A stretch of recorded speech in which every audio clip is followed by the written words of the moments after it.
Ngibingelele kuwe mlaleli, ngiyathemba uthaphila-ke. Mina ngizocela kuwe-ke laphana-ke ukuthi-ke ungabe usamoshake kulona-ke leli khasi-ke leli-ke, wenze okulungile-ke laphana-ke ungixhase-ke ucindezele-ke ibhathini subscribe nje akubizi imali, kumahhala nje ukhiphe nesenti-ke elimnyama-ke leli-ke khona uzokwazi phela ukuthi-ke uqhubeke-ke uthole-ke nezinye iy'ndaba-ke ezintsha nje ezilunge y'faka kulona-ke leli khasi-ke leli-ke kusukela-ke manje-ke.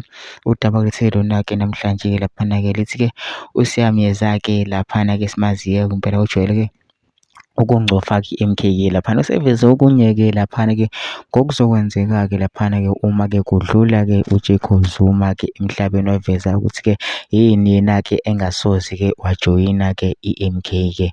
Kodwa-ke angifuni-ke mina konke lokho-ke okuningi wakuzwa ngami. Kufanele nje udlala-ke ividiyo yakhe uyizwele wona-ke amazwi wakhe-ke ewakhuluma-ke ukuthi uthini-ke. Mina ngicela lapha nama-comment section-ke fusha uvo lwakho masuzwile-ke le vidiyo ukuthi wena ucabanga kanjani-ke, bese wenza okulungile-ke laphana-ke ungixhase-ke ucindezele-ke ibhathini o-subscribe nje akubizi imali, kumahhala nje ukhishwe nesenti-ke elimnyama-ke leli khona uzokwazi phela ukuthi uqhubeke uthole nezinye-ke iy'ndaba-ke ezintsha-ke nje esilokhu sikufakela zona-ke kulona-ke leli khasi-ke leli-ke kusukela-ke manje-ke. Nayo-ke le video-ke awuyithokozele. Right, awuthi ngiqondise la. Why ngeke ngikwazi ukuba i-MKP? Angeke ngijoyine mina iqembu in the next coming 10 years or close to 15 years. Kumele sengiphoqeleleke ukuthi ngiphinde ngibe elinye iqembu. Shuthi kunomuntu ade kholwa kumina sekumele aphinde akholwe kumina sengiyenye into. The founder of MKP, Stokfela, is 82, 83 years, if not mistaken. I've never seen any politician escape ngale kwa 95 years. Uyangithola? And I don't see the organization surviving after ubaba.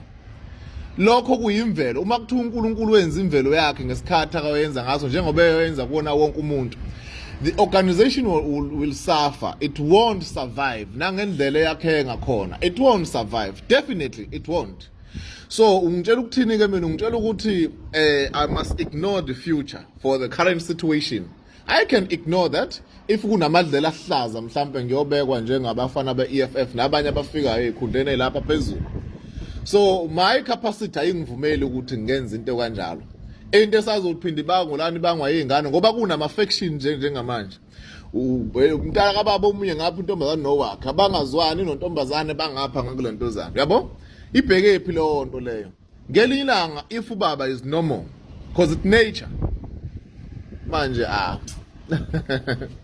bona seningisendela lento le angazi ukuthi ubani wenza lento le but i-response yami ke leyo kuyena. Bona sengisendela lento le ku WhatsApp.